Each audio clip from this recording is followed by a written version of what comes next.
प्रभाषणो वन्दे भगवन्तो पुनः पुनः श्रीमच्छङ्कर भगवत्पूज्यपादसद्गुरुभ्यो नमः वन्देदं सच्चिदानन्दं विधिवर्यं महावेदवेदान्तकारिण्यं सद्गुरुं प्रणतोऽस्म्यहम् सदाहं सम्प्रदायज्ञं संयमीन्द्रं सदा श्रियं सद्गुरुं सच्चिदानन्दं सदाचार्यं समाश्रये श्री श्री सच्चिदानन्देन्द्र सरस्वती महासद्गुरुभ्यो नमः श्रीगुरवो तदेश श्लोकः श्लोकः शतं चैकाच हृदयस्य नाड्यस्तासां मूर्धानमभिनिसृतैका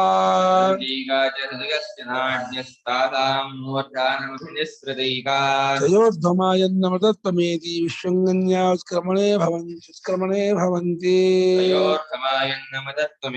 विश्वङ्गन्या उत्क्रमणे भवन्ति तदेश श्लोकः शतञ्चैकाच हृदयस्य नाड्यस्तासां मूर्धानमभिनिसृतैका तयोर्धमायन्नमदत्तमेति विश्वङ्गन्या उत्क्रमणे भवन्त्युत्क्रमणे तत् एषः श्लोकः शतं च एका च हृदयस्य नाड्यः तासां मूर्धानम् अभिनिसृता एका तया ऊर्ध्वं गुण ऊर्ध्वं आयन्न अमृतत्वम् एति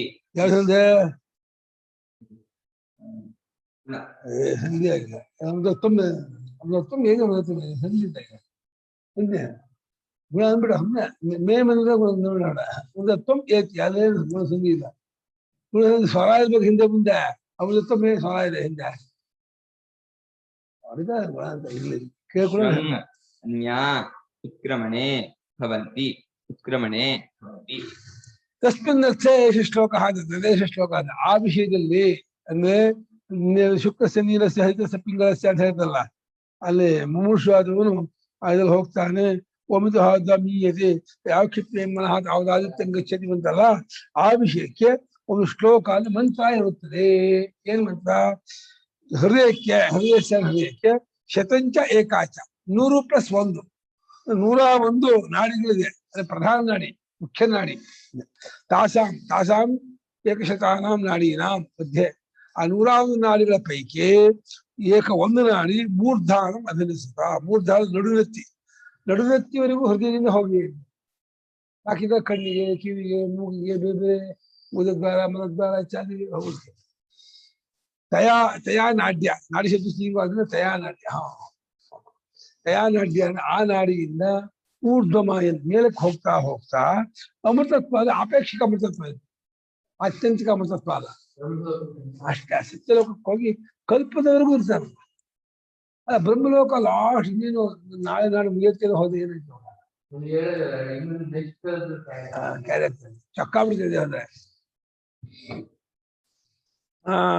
ದಯೋರ್ಧ ಅದನ್ನು ಒಂದೊಂದು ಹೋಗುವನು ಅಮೃತತ್ವ ತಗೊಂಡ್ಬಿಡ್ತಾನೆ ಅನ್ಯಾನ್ ಬಾಕಿ ನಾಡಿಗಳು ವಿಶ್ವಕ್ಕೆ ಅಡ್ಡಲಾಗಿ ಹೋಗೋದಕ್ಕೆ ಬೇರೆ ಅಗ್ನಿಲೋಕ ಇಂದ್ರಲೋಕ ಲೋಕ ಸೂರ್ಯಲೋಕ ಇದೆಯಲ್ಲ ಸೂರ್ಯನ ಚಕ್ಷುರ್ಗವೇದೋ ವಾಸಂ ಪ್ರಾರಂಭ ಬೇರೆ ಉತ್ಕ್ರಮಣೆ ಬಾಕಿ ನಾಡಿಗಳು ಅಡ್ಡಲಾಗಿ ಬೇರೆ ದಾರಿ ಹೋಗೋದಕ್ಕೆ ಕಾರಣವಾಗುತ್ತೆ ಅಂತ 2 ಸಲ ಯಾತಕ್ಕೆ ಪ್ರಕರಣ ಮುಗಿಯಿತು ಉಪಾಸನಾ ಪ್ರಕರಣ ಮುಗಿಯಿತು ಅಂತಾಗಿ ವಿಶ್ವಜ್ಞ ಉತ್ಕ್ರಮಣೆ ಭವಂತಿ 2 ಸಲ ಬಂದಿದೆ ತದೇತಸ್ಮಿನ್ ಯಥೋಕ್ತೆ ಅರ್ಥೇ ಏಷ ಶ್ಲೋಕ ಮಂತ್ರೋ ಭವತಿ ಈ ಮೇಲೆ ಹೇಳಿದ್ದಾದ ಅರ್ಥದಲ್ಲಿ ವಿಷಯದಲ್ಲಿ ಈ ಮಂತ್ರವು ಈ ಶ್ಲೋಕವು ಬಂದಿರುತ್ತದೆ ಶ್ಲೋಕ ಅಂದ್ರೆ ಮಂತ್ರ ಶ್ಲೋಕ ಬಂಧನೆ ಅಂತ ಪದಗಳ ಗುಚ್ಛ ಛಂದೋಬದ್ಧವಾಗಿ ಪದಗಳು ಕೂಡ್ಕೊಂಡ್ರೆ ಶ್ಲೋಕ ಮಂತ್ರ ಶತಂಚ ಏಕಾಚ ಏಕೋತ್ತರ ಶತಂ ನಾಡ್ಯಃ ಹೃದಯಸ್ಯ ಮಾಂಸಪಿಂಡಭೂತಸ್ಯ ಸಂಬಂಧಿನ್ಯಃ ಪ್ರಧಾನತೋ ಭವಂತಿ 100 ಮತ್ತು 101 ಏಕೋತ್ತರ ಶತದ ನಾಡಿಗಳು ಹೃದಯಕ್ಕೆ ಮಾಂಸದ ಪಿಂಡ ಇದೆಯಲ್ಲ ಎಡಗೈ ಮುಷ್ಟಿಯಷ್ಟು ದಪ್ಪದಷ್ಟು ಆ ಪುಂಡರೀಕ ಆಕಾರ ಕಮಲದ ಆಕಾರ ಕಮಲದ ಮೊಗ್ಗಿನ ಆಕಾರ ಅಂತ ಮಗ್ಗಾದ ಕಮಲದಂತೆ ಇರತಕ್ಕಂತಹ ಹೃದಯ ಅಂತ ಅದಕ್ಕೆ ಪ್ರಧಾನವಾದ 101 ಅಲ್ಲ ಯಾಕೆ ಅಯ್ಯೋ ತಾಸಾಂ ಶತಂ ಶತಂ ದ್ವಾತ್ಮ ಸಹಸ್ರಾಣಿ ನಾಡಿ ಬಂದು ಆಶು ವ್ಯಾನಶ್ಚರತಿ ಅಂತ ಪ್ರಶ್ನೆ ಬರ್ತಾವ. ಹೌದಾ? ಅದು ಬರೋದೇ ಇಲ್ಲ. 72 ಕೋಟಿ 70 ಲಕ್ಷ 10,101 ನಾಡಿ ಇದೆ. ಅದ ಬಿಟ್ಬಿಟ್ರು. 101 ನಾಡಿ ಮಾತ್ರ ಮುಖ್ಯ ನಾಡಿ. ಅನಂತ್ಯ ದೇಹ ನಾಡಿ ಅಂತ್ಯ ದೇಹನಾಡೀನಾ. ಯಾಕೆ ಮುಖ್ಯ ನಾಡಿ ಪ್ರಧಾನ ನಾಡಿ ಅಂತಿದ್ದೀರಾ ಅಂದ್ರೆ ದೇಹ ನಾಡಿಗಳು ಅನಂತವಾಗಿರುತ್ತದೆ. ಆದ್ರಿಂದ 101 ಅಂತ ಮಾಡ್ಕೊಬೇಡಿ, ಅದು ಪ್ರಧಾನವಾದಂತಹ ನಾಡಿಗಳು ಅಂತ ಅರ್ಥ. ದೇಹ ನಾಡಿಗಳು ಅನಂತವಾಗಿರುತ್ತವೆ. ಆದ್ರಿಂದ ಅನಂತ ಸ್ವಭಾವ ಅನಂತ್ಯಂ, ಇನ್ಯೂಮರಬಲ್, ಅನ್ಕೌಂಟಬಲ್ ಅಷ್ಟಿದೆ. ಯಾವುದೋ ದೇಹದ ನಾಡಿಗಳು. ತಾಸಾಂ ಏಕಾ ಮೂರ್ಧಾನಂ ಅಭಿನಿಶ್ಚಿತ ವಿನಿರ್ಗತ. ಆಸಾಂ ಏಕ ಮೂರ್ಧಾನಂ ಅಭಿನಿಸೃತ ವಿನಿರ್ಗತ. ಆ 101ರಲ್ಲಿ ಮತ್ತೆ ಒಂದು ಮಾತ್ರ ಯಾವುದೋ ಸುಷುಮ್ನಾ ನಾಡಿನ ಒಂದೇ, ಅದು ಹೃದಯದಿಂದ ನಡುನೆತ್ತಿವರೆಗೂ ಇದು ಹಿಂದಿನಿಂದ ಹೋಗಿದೆ. ಅಂತರೇಣ ತಾಲೂಕೆ ಸ್ಥಳ ಇವಾವಲಂಬತೆ. ಆ ಕಿರ್ನಾಲ್ಗೆ ಇದೆಯಲ್ಲ ಗಂಟಲ್ಲಿ, ಆ ಕಿರ್ನಾಲ್ಗೆ ಹಿಂದ್ಗಡೆಯಿಂದ ಹೋಗಿದ್ದೆ. ಈ ಹೃದಯದಿಂದ ಹೊರಟು ಕಿರ್ನಾಲ್ ಹಿಂದ್ಗಡೆಯಿಂದ ಹೋಗಿ ನಡುನೆತ್ತಿವರೆಗೂ ಬಂದೆ. ಅದು ಸೇಫ್ಟಿ ವಾಲ್ ಕಿಕ್ಕೊಂಡು ಹೋಗ್ತಲ್ಲ ಇದೆ ಕುಕ್ಕರಲ್ಲಿ. ಒಂದೊಂದ್ಸಲ ಜಾಸ್ತಿ ಇದೆ ಪ್ರೆಷರ್ ಜಾಸ್ತಿ ಆದಾಗ ಕುಕ್ಕರ್ ಸೇಫ್ಟಿ ವಾಲ್ ಹೊರ್ಕೊಂಡು ಹೋಗುವಾಗಿದೆ, ಪಟಾರ್ದು ಹೊರ್ಕೊಂಡು ಹೋಗ್ಬಿಡುತ್ತೆ. ಬ್ರಹ್ಮೋಪಾಸಕರಿಗೆ ಭೋರಿತ್ಯಗ್ರೌಪರಿಷ್ಠತಿ ಭೋರಿ ಭೂ ಹೇಳಿ ಅಗ್ನಿಯಲ್ಲಿ, ಈ ಲೋಕದಲ್ಲಿ ಯಜುರ್ವೇದದಲ್ಲಿ, ಭೋ ವಾಯು, ವಾಯುದಲ್ಲಿ ಅಂತರಿಕ್ಷದಲ್ಲಿ ಋಗ್ವೇದ ಸಾಕು. ಎಲ್ಲ ವೇದಾತ್ಮರಾಗಿ, ಎಲ್ಲ ಲೋಕಾತ್ಮರಾಗಿ, ಎಲ್ಲ ದೇವತಾತ್ಮರಾಗಿ, ಸಮಸ್ತ ಭೌತಾತ್ಮ ಮಾಡ್ತಾನೆ, ಸರ್ವಾತ್ಮ ಮಾಡ್ತಾನೆ. ಪರಿಚ್ಛಿನ್ನ 5 ಅಡಿ 6 ಅಡಿ 85-90 kg ಇದ್ನಲ್ಲ ಅವನು ವಿಶ್ವಾತ್ಮ ಮಾಡ್ತಾನೆ. ಸಫಲ. ವಿಶ್ವಂ ನಾನಾಗತಯ ತಯಾ ಊರ್ಧ್ವಂ ಆಯನ್ ಗಚ್ಚನ್ ಅಮೃತತ್ವಂ ಅಮೃತಭಾವ್ಯೇತಿ. ತಯಾ ಊರ್ಧ್ವಂ ಆಯನ್ ಗಚ್ಚನ್ ಅಮೃತತ್ವಂ ಅಮೃತಭಾಗಂ ಏತಿ. ಆ ಮೂರ್ಧನ್ಯ ನಾಡಿ ಸುಷುಮ್ನಾ ನಾಡಿಯಿಂದ ಹೋಗುತ್ತಾ ಅದರಿಂದ ಅಮೃತತ್ವ ಬಂದಾಗ ಆಪೇಕ್ಷಿಕವಾದ ಅಮೃತತ್ವ. ಈ ಬಾಕಿ ಲೋಕಕ್ಕೆ ಹೋಲಿಸ್ಕೊಂಡ್ರೆ ದೇವಲೋಕಕ್ಕಿಂತಲೂ ಅದು ಹೆಚ್ಚು. ದೇವಲೋಕವು ಏನೂ ಇಲ್ಲ ಅದರ ಮುಂದೆ. ದೇವಲೋಕಕ್ಕಿಂತ ಉತ್ತಮೋತ್ತಮ ಅಂತಹ ಲೋಕ. ಮನುಷ್ಯ ಲೋಕ ಕಂಪೇರ್ ಮಾಡಿದಂತೂ ಅದು ಏನೂ ಅಲ್ಲ. ಸೊಳ್ಳೆಗೂ ನಾವು ಇದ್ದ ಹಾಗೆ ಅದು ಅಲ್ಲ. ಒಂದು ದಿನ ಏನಕ್ಕಾಗಲ್ಲ ಬ್ರಹ್ಮದ್ದು. ಸಹಸ್ರ ಯುಗ ಪರ್ಯಂತ ಮಹಾ ಒಂದು ದಿನ. ನಮ್ಮದು 7 ದಿವಸ ಇರುತ್ತೆ ಸೊಳ್ಳೆ. ಬ್ರಹ್ಮದ 1 ದಿನ ಅಲ್ಲ, 1 ಗಂಟೆ ಇರಕ್ಕಾಗಲ್ಲ. ಅಷ್ಟ ಸೆಕೆಂಡ್ ಅನ್ನೋದು. ಸಹಸ್ರ ಯುಗ ಅಂದ್ರೆ 4,000 ಸಲ ಹೊಟ್ಟಿಗೆ ಹೋಗ್ಬೇಕು. ಅದು ಒಂದು ಹಗಲು. ಹಾಗೆ 4,000 ಆದ್ರೆ 1 ದಿನ 24 ಗಂಟೆ. ಅವಾಗ 100 ವರ್ಷ ಇರ್ತಾರೆ. 1,000 ವರ್ಷ ಹೋಗೋಣ ಬೇಡವಾ? ಎಷ್ಟ ಇಲ್ವಾ?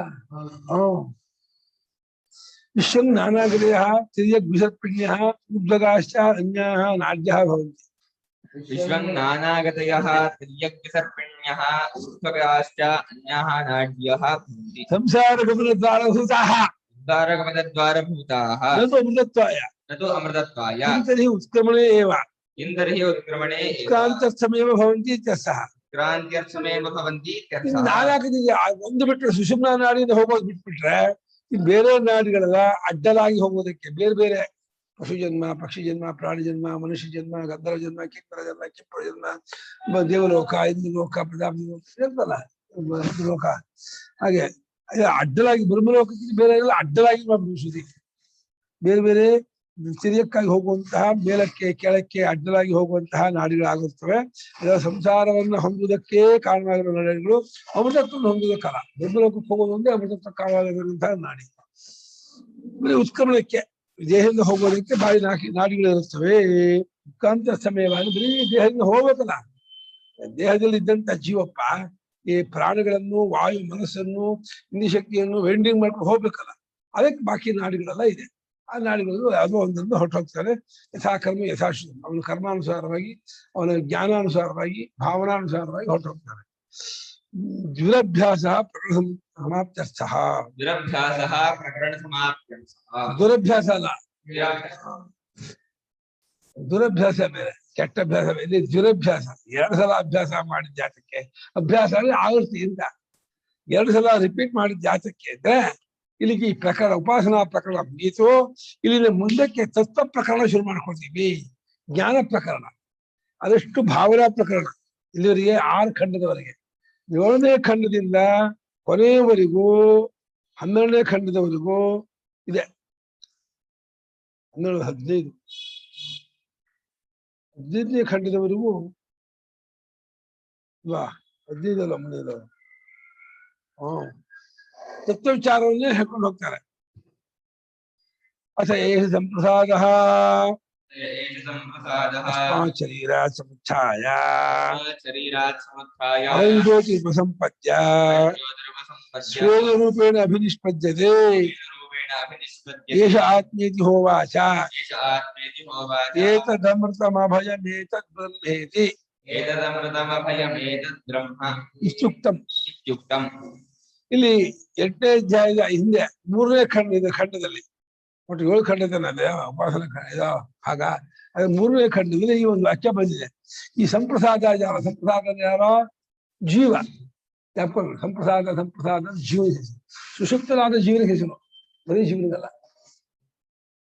ಈ ಶರೀರ ಬಿಟ್ಟದ್ದು ಅಂದ್ರೆ ಇಲ್ಲಿ ಅಭಿಮಾನ ಬಿಟ್ಟು ಅಷ್ಟೇ ಆಯ್ತು, ಸತ್ಯೋಗಿತ್ತಲ್ಲ.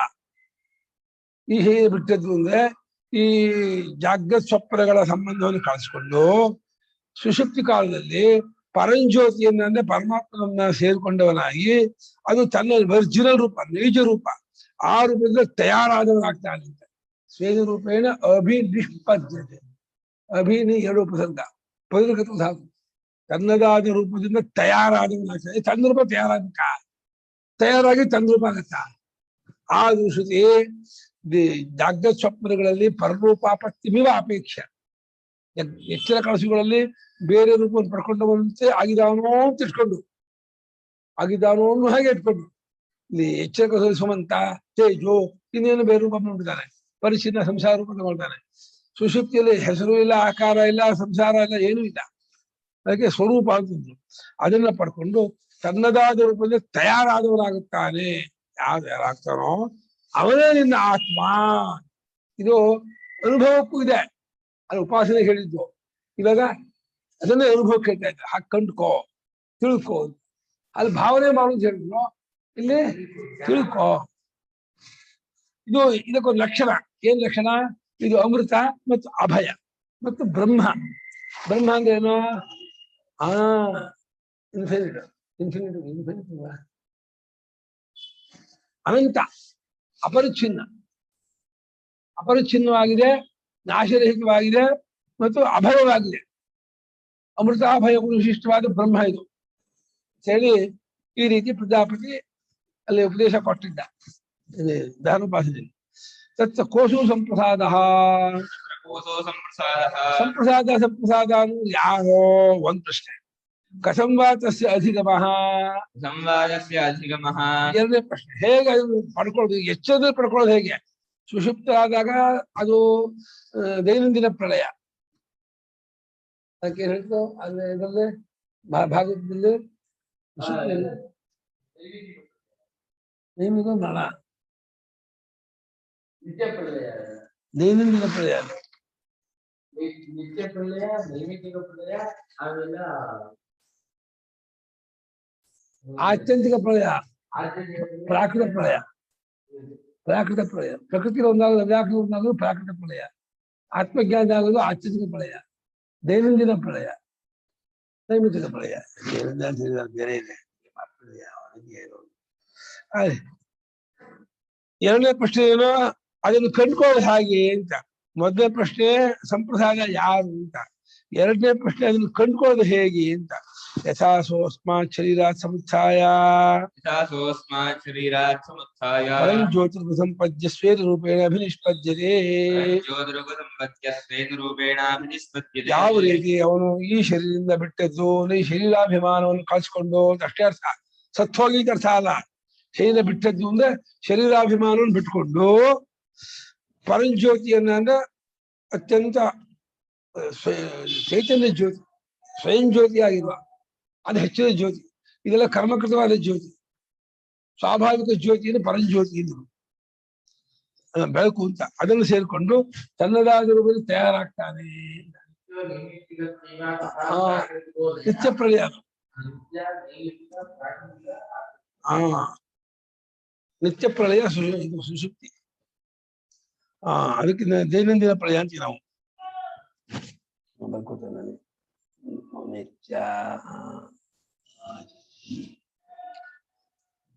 ಏನ ಸ್ವರೂಪೇಣ ಅಭಿನಿಷ್ಪದ್ಯತೆ येन स्वरूपेण अभिनिष्पद्यते ಸಹ ಕಿಂ ಲಕ್ಷಣಃ ಆತ್ಮ. सः किं लक्षणः आत्मा ಯಾವ ಸ್ವರೂಪದಿಂದ ತಯಾರಾದವನಾಗುತ್ತಾನೋ ಆ ಆತ್ಮನು ಯಾವ ಲಕ್ಷಣದವನು ಅಂತ. ಕಿಂ ಲಕ್ಷಣ ಹೇಗೆ ಸಮಾಸ? ಕಿಂ ಲಕ್ಷಣಂ ಯಸ್ಯ ಸಹ. ಕಿಂ ಲಕ್ಷಣ ಯಸ್ಯ ಕಸ್ಯ? ಆತ್ಮನಃ ಸ್ವಯಂ ಆತ್ಮ. ಕಿಂ ಲಕ್ಷಣ? ಸಂಪ್ರಸಾದನಿಗೆ ಏನ್ ಲಕ್ಷಣ? ಸ್ವರೂಪಾಪನ್ನ ಸ್ವರೂಪವನ್ನು ಪಡ್ಕೊಂಡಂತಹ ಆತ್ಮನ ಡೆಫಿನೇಷನ್. ಲಕ್ಷಣ ಅಂದ್ರೇನು? ಡೆಫಿನೇಷನ್. ಅವನ ಲಕ್ಷಣ ಏನಿದೆ, ಅವನು ಇದೆ ಅಂದ್ರೆ ಅಮೃತಾಭಯಗಳು ವಿಶಿಷ್ಟತಾದವು ಅಂತ ಹೇಳ್ಬೇಕು. ಅದೇ ಲಕ್ಷಣ. ಅಮೃತನೂ ಅಭಯನೂ ಆಗಿರುವ ಬ್ರಹ್ಮ ಅನ್ನೋದೇ ಅದರ ಲಕ್ಷಣ. ಸಂಪ್ರಸಾದಸ್ಯ ಸಂಪ್ರಸಾದಸ್ಯ ದೇಹ ಸಂಬಂಧೀನಿ ಪರರೂಪಾಣಿ ತಥೋ ಇದನ್ಯತ್ ಕಥಂ ಸ್ವರೂಪಂ ಸಂಪ್ರಸಾದನಿಗೆ ಈ ಯಾಜ್ಞ ಸ್ವಪ್ನಗಳಲ್ಲಿ ದೇಹ ಸಂಬಂಧವಾದ ರೂಪಗಳು ಪರರೂಪಗಳು. ದೇಹ ಸಂಬಂಧವಾದ ಕೂಡಲೇ ಅವಳು ಸುಮನ, ಅವಳು ಸುರೇಖಾ, ಅವಳು ಗೋಪಾಲು, ಅವನು ಮೀನಾಕ್ಷಿ, ಅವರು ವಿಠಲ್ಲು, ಈ ರೀತಿ ಹೆಸರು ಬರುತ್ತೆ. ದೇಹ ಸಂಬಂಧ ಪಟ್ಕೊಂಡ್ಬಿಟ್ಟೇನೆ ಏನಾಗುತ್ತೆ? ಪರರೂಪ, ಅನ್ಯ ರೂಪ, ಬೇರೆ ರೂಪ, ಅನಾತ್ಮ ರೂಪ, ಉಪಾಧಿ ರೂಪ ಎಲ್ಲ ಸಿನಾನಿಮ್ಸ್, ಎಲ್ಲ ಪರ್ಯಾಯ ಪದ. ಬೇರೆ ರೂಪ ಅಂದ್ರೆ ತನ್ನ ನೈಜ ರೂಪ ಅಲ್ಲ, ಉಪಾಧಿಯ ರೂಪ, ಕಾಲ್ಪನಿಕ ರೂಪ, ಅವಿದ್ಯಾ ರೂಪ, ಬೇರೆ ರೂಪ, ಸ್ವಾಭಾವಿಕ ರೂಪ ಅಲ್ಲ ಅದು. ಅದಕ್ಕಿಂತ ಬೇರೆಯಾದ ರೂಪ ಇದೆಯಲ್ಲ, ಈ ಉಪಾಧಿ ರೂಪಕ್ಕಿಂತ ಬೇರೆಯಾದ ನಾಮರೂಪಗಳಿಂದ ಆಗದ, ಕರ್ಮಕೃತವಾಗದ ಸ್ವಾಭಾವಿಕವಾದ ರೂಪ ಇದೆಯಲ್ಲ, ಅದು ಹೇಗೆ ಸ್ವರೂಪ ಆಗುತ್ತೆ? ಆ ಸ್ವರೂಪವನ್ನು ಹೇಗೆ ಪಡ್ಕೊಳ್ತಾರೆ? ಇತ್ಯೇತೆ ಅರ್ಥಾಃ ವಕ್ತವ್ಯಾಃ. ಉತ್ತರೋ ಗ್ರಂಥಃ ಆರಭ್ಯತೆ. ಇಷ್ಟು ವಿಚಾರವನ್ನು ಹೇಳಬೇಕು ಅಂತ ಅನ್ಕೊಂಡಿದೆ ಶ್ರುತಿ. ಯಾವ್ಯಾವ ವಿಚಾರ? ಒಂದು, ಸಂಪ್ರಸಾದ ಯಾರು, ಅದನ್ನ ಅರಿತುಕೊಳ್ಳೋದು ಹೇಗೆ, ಆಮೇಲೆ ಹೇಗೆ ತನ್ನ ರೂಪದಲ್ಲಿ ತಯಾರಾಗ್ತಾನೆ, ತಯಾರಾದ ಲಕ್ಷಣ ಏನು, ಆಮೇಲೆ ದೇಹ ಸಂಬಂಧ ಪರರೂಪ ಯಾವುದು, ಸ್ವರೂಪ ಎಂಥದ್ದು, ಇದೇ ಮೊದಲಾದ ಅರ್ಥಗಳನ್ನು ಹೇಳಬೇಕು ಅಂತ ಹೇಳಿ ಅದಕ್ಕೋಸ್ಕರವಾಗಿ ಈ ಮುಂದಿನ 7ನೇ ಖಂಡ ಆರಂಭವಾಗ್ತಾ ಇದೆ. ಆಖ್ಯಾಯಿಕಾತು ವಿದ್ಯಾಗ್ರಹಣ ಸಂಪ್ರದಾನ ವಿಧಿ ಪ್ರದರ್ಶನಾರ್ಥ ವಿದ್ಯಾಸ್ತುತ್ಯರ್ಥ ಚ ರಾಜಸೇವಿತಂ ಪಾನೀಯಮಿತಿ ವದೇ. ಕಥೆ ಯಾತಕ್ಕೆ ಹಾಗಾದ್ರೆ? ಪ್ರಜಾಪತಿ ಡಂಗೂರ ಸಾರಿಸ್ತಾ ಆ ಡಂಗೂರವನ್ನು ಕೇಳಿಸ್ಕೊಂಡು ದೇವತೆಗಳು ಅಸುರರು ಕೂಡ ಮೀಟಿಂಗ್ ಮಾಡಿಬಿಟ್ರು. ಮೀಟಿಂಗ್ ಮಾಡಿ ದೇವತೆಗಳಿಗೆ ರೆಪ್ರೆಸೆಂಟೇಟಿವ್ ಆಗಿ ಇಂದ್ರ ಹೋದ, ಅಸುರರಿಗೆ ಪ್ರತಿನಿಧಿಯಾಗಿ ವಿರೋಚನ ಹೋದ. ಹೋಗುವಾಗ ಒಬ್ರಿಗೊಬ್ರು ಗೊತ್ತಾಗದೇ ಹೋದ್ರು. ಅದು ಅಲ್ಲಿ ಹೋದ್ಮೇಲೆ ಒಬ್ರಿಗೊಬ್ರು ಮುಖ ಕಂಡವರಾದರು. ಆದ್ರೆ ಬ್ರಹ್ಮಚರ್ಯ ಇಟ್ಕೊಳ್ಬೇಕು ಅಂತ ಅದನ್ನ ಅಲ್ಲಿ ಸ್ನೇಹವನ್ನು ಇಟ್ಕೊಂಡೇ ಇದ್ರು. ತಮ್ಮ ಸ್ವರ ದೇವತೆ ವಿರೋಧ ಮಾಡ್ಕೊಂಡಿಲ್ಲ.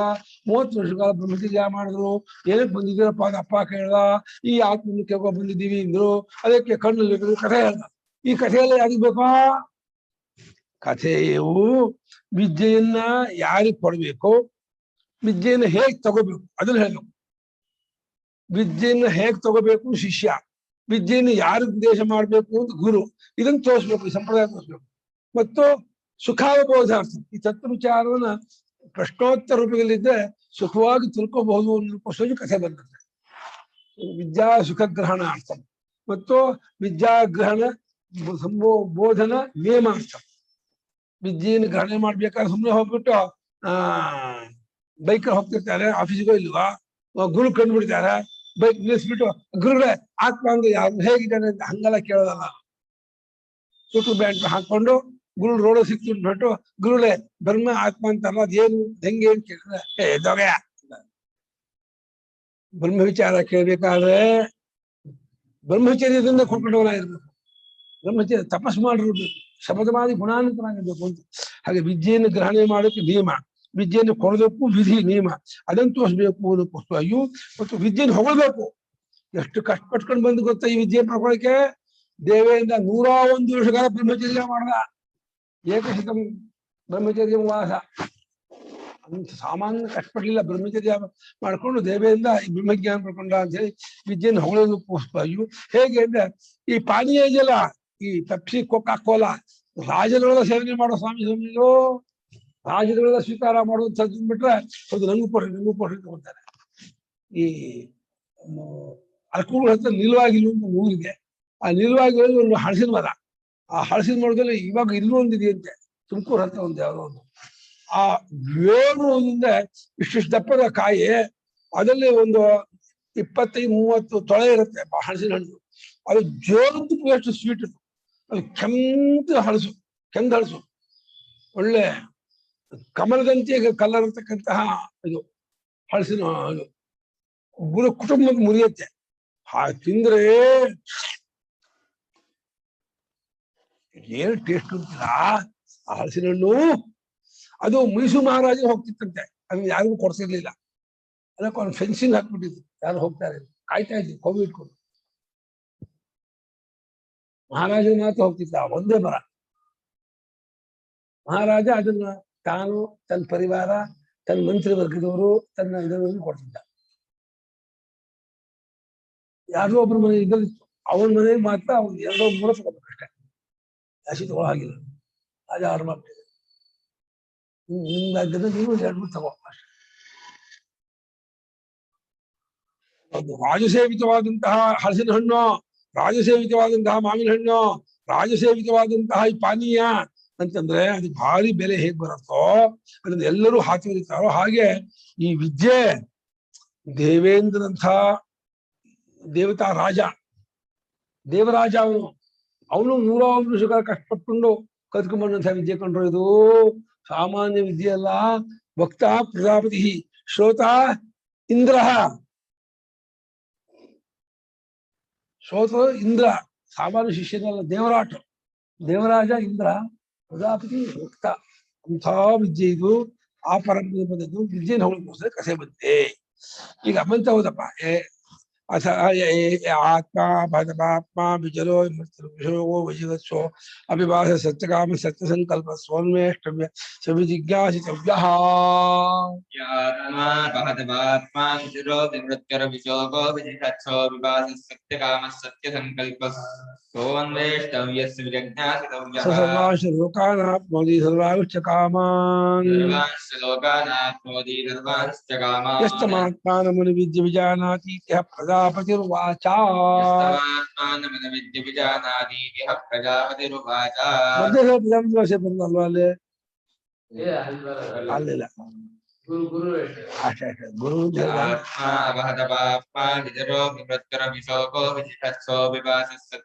ಸತ್ಯ ಸಂಕಲ್ಪ ಸೋನ್ವೇಷ್ಟವ್ಯಸ್ಯ ವಿಜಿಜ್ಞಾಸಿತವ್ಯಃ.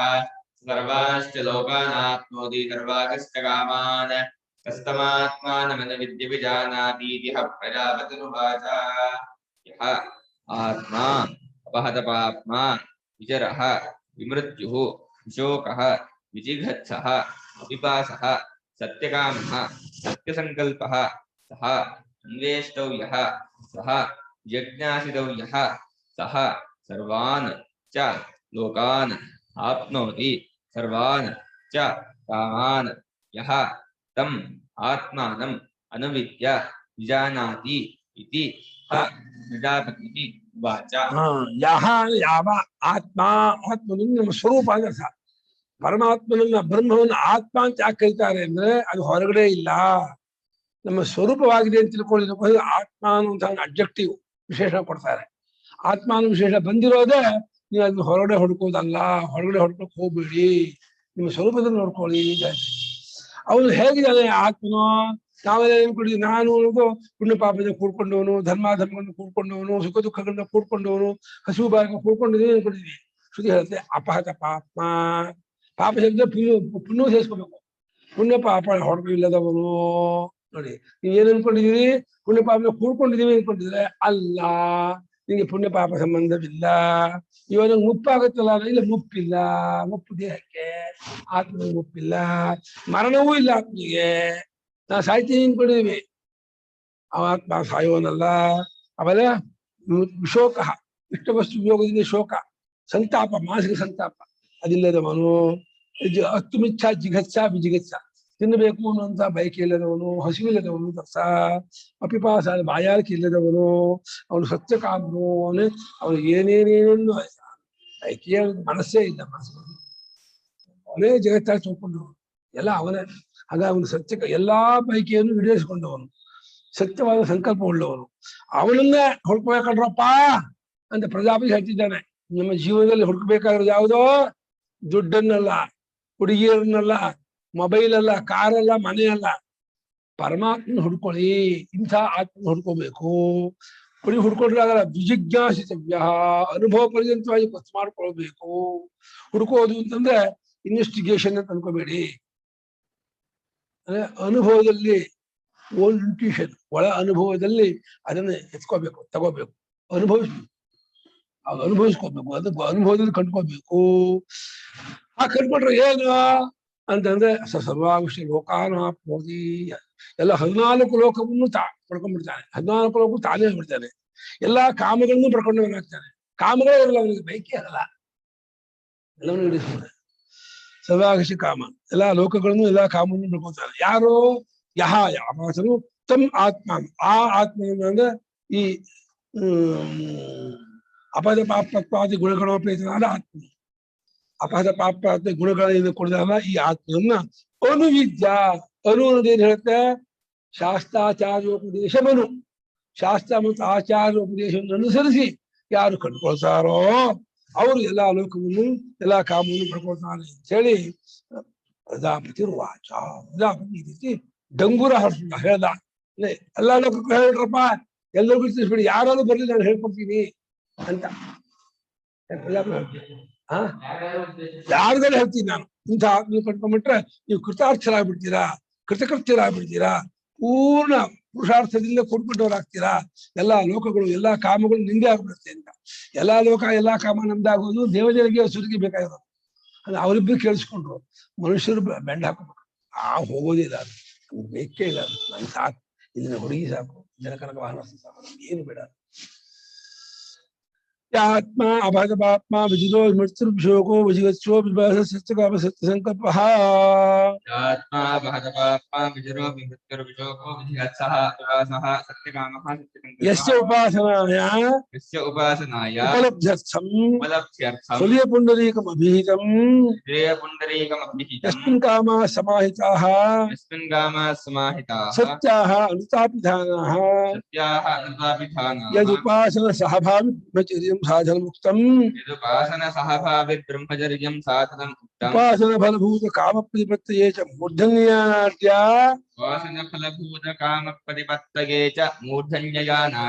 ಗತಿರಭೀತಾ ಸೋನ್ವೇಷ್ಟವ್ಯಃ ಶಾಸ್ತ್ರಾಚಾರ್ಯೋಪದೇಶೈಃ ಜ್ಞಾತವ್ಯಃ.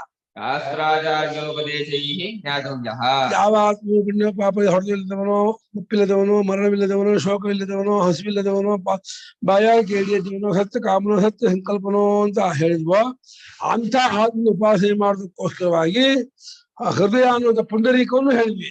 ಆ ಹೃದಯ ಅಥ ಇದಂ ಬ್ರಹ್ಮಪುರೇ ಧಾರಂ ಪುಂಡರೀಕಂ ವೇಶ್ಮ ಧಾರೋಸ್ಮಿನ್ನಂ ತದಾಕಾಶ ತದನ್ವೇಷ್ಟವ್ಯಂ ತದ್ವಾಂ ಜಿಜ್ಞಾಸಿತು ಅಂತ ಹೇಳಿ ಆ ಪರಮಾತ್ಮನ ಉಪಾಸನೆ ಮಾಡುವುದಕ್ಕೆ ಹೃದಯ ಪುಂಡರೀಕ ಅನ್ನುವಂತಹ ಒಂದು ಸ್ಥಾನವನ್ನು ಹೇಳಿ ಅಲ್ಲಿ ಭಾವನೆ ಮಾಡಿ ಅಲ್ಲಿ ಸಾಕ್ಷಾತ್ಕಾರ ಮಾಡ್ಕೊಳ್ಳಿ ಅಂತ ಹೇಳಿ. ಯಾವ ಆ ಹೃದಯ ಪುಂಡರೀಕದ ತೋರುವಂತಹ ಆತ್ಮನು ಎಲ್ಲಾ ಕಾಮಗಳನ್ನು ಕೂಡ್ಕೊಂಡಿದ್ದ ಆ ಪುಂಡರೀಕ ಧಾರಾಕಾಶದಲ್ಲಿಯೇ ಎಲ್ಲಾ ಕಾಮವೂ ಉಳಲ್ಪಟ್ಟಿದೆ.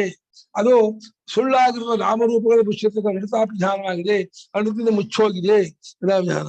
ಯಾರ ಉಪಾಸನೆ ಸಹಭಾಗಿ, ಯಾವ ಉಪಾಸನೆಯ ಜೊತೆಯಲ್ಲಿಯೇ ಇರ್ತಕ್ಕದ್ದಾಗಿದೆಯೋ ಯಾವುದೋ ಈ ಗುಣಗಳು, ಇದನ್ನ ಮಾಡ್ಕೋಬೇಕಾದ್ರೆ, ಈ ಉಪಾಸನೆಯನ್ನ ಮಾಡ್ಬೇಕಾದ್ರೆ ಈ ಗುಣಗಳನ್ನೆಲ್ಲ ಜೊತೆ ಇಟ್ಕೊಂಡು, ಯಾವ್ದು ಬ್ರಹ್ಮಚರ್ಯ, ಸತ್ಯ, ಅಹಿಂಸಾ ಎಲ್ಲವನ್ನೂ ನೀವು ಜೊತೆ ಇಟ್ಕೊಂಡಿರ್ಬೇಕು. ಜೊತೆಯಲ್ಲಿ ಗುಣಗಳು ಇಟ್ಕೊಂಡು ಹೋದ್ರೆ ಈ ಉಪಾಸನೆ ದಕ್ಕೋದೇ ಇಲ್ಲ.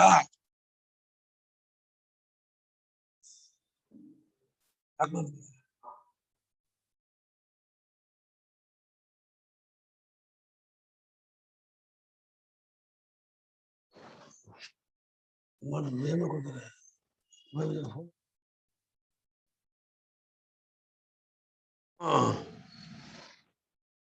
ಒಂದು ನಿನ್ನ ಹೆಸರಲ್ಲಿ ಮಾಡಿದಂತ ಯಸ್ಮಿನ್ ಕಾಮ ಸಮಾಹಿಕಾ ಯಾವದಲ್ಲಿ ಎಲ್ಲಾ ಕಾಮಗಳು ಅಡಗಿದೆಯೋ ಅನುತಾಪಿಧಾನ ಸುಳ್ಳಾಗಿರ್ತಕ್ಕಂತಹ ನಾಮರೂಪಗಳು ಮುಚ್ಚೋಗ್ಬಿಟ್ಟಿದ್ದಾನೆ ಆ ಆತ್ಮನು ನಿಜವಾಗಿ ಅವನು ನಿತ್ಯ ನಿತ್ಯ ಪ್ರಕಾಶ ರೂಪ ತೊಳ್ಕೊಳ್ತಾ ಇದ್ದಾನೆ ಆತ್ಮರೂಪನ ಇದ್ದಾನೆ ಆದ್ರೆ ಯಾರು ಅನ್ನಕಾಮ ಸ್ತ್ರೀ ಅನ್ನಪಾನ ಅದಕ್ಕೆ ಮುಳುಗಿರ್ತಾರೋ ಅದೇ ಅನೃತ ಅದು ಮುಚ್ಚಳದಂತೆ ಮುಚ್ಚಳವಾಗಿದೆ ಮತ್ತು ಯಾವ ಉಪಾಸನೆಯ ಜೊತೆಯಲ್ಲಿ ಬ್ರಹ್ಮಚರ್ಯ ಸಾಧನವನ್ನು ಹೇಳಿದೆಯೋ ಉಪಾಸನ ಫಲಭೂತ ಕಾಮ ಪ್ರತಿಪತ್ತೆ ಉಪಾಸನೆಯ ಫಲವಾಗಿರುವಂತಹ ಕಾಮವನ್ನು ಪಡ್ಕೊಳ್ಳೋಕ್ಕೋಸ್ಕರವಾಗಿ ಆ ಉಪಾಸನೆ ಮಾಡ್ತಾ ಮಾಡ್ತಾ ಮೂರ್ಧನ್ಯ ನಾಡಿ ಯಾವುದೋ ನಡುವರ್ತಿ ಆ ನಾಡಿಯಿಂದ ಅವನಿಗೆ ಗತಿ ಹೇಳಿದೆ ಸಾಕ್ಷಾತ್ಕಾರ ಮಾಡ್ಕೊಂಡವರಿಗೆ ಉಪಾಸನೆ ಮಾಡಿ ಸಾಕ್ಷಾತ್ಕಾರ ಮಾಡ್ಕೊಂಡವರಿಗೆ ಈ ಸುಷುಮ್ನಾ ನಾಡಿ ಮೂಲಕ ನಡುನತ್ತಿಯಿಂದ ಬ್ರಹ್ಮಲೋಕಕ್ಕೆ ಹೋಗ್ತಾನೆ ಅಂತ ಗತಿಯನ್ನು ಹೇಳಿದೀವಲ್ಲ ಆ ಆತ್ಮನ್ನೇ ಇವಾಗ ನೀವು ಹುಡುಕ್ಬೇಕಂಡ್ರೋ ಮತ್ತು ಶಾಸ್ತ್ರ ಮತ್ತು ಆಚಾರ್ಯೋಪದೇಶ ಕಂಡ್ಕೋಬೇಕು ತಿಳ್ಕೋಬೇಕು ಅಂತ ಹೇಳ್ತಾ ಇದೆ ಸಹ ವಿಶೇಷೇಣ ಜ್ಞಾತಮೇಷ್ಟವ್ಯ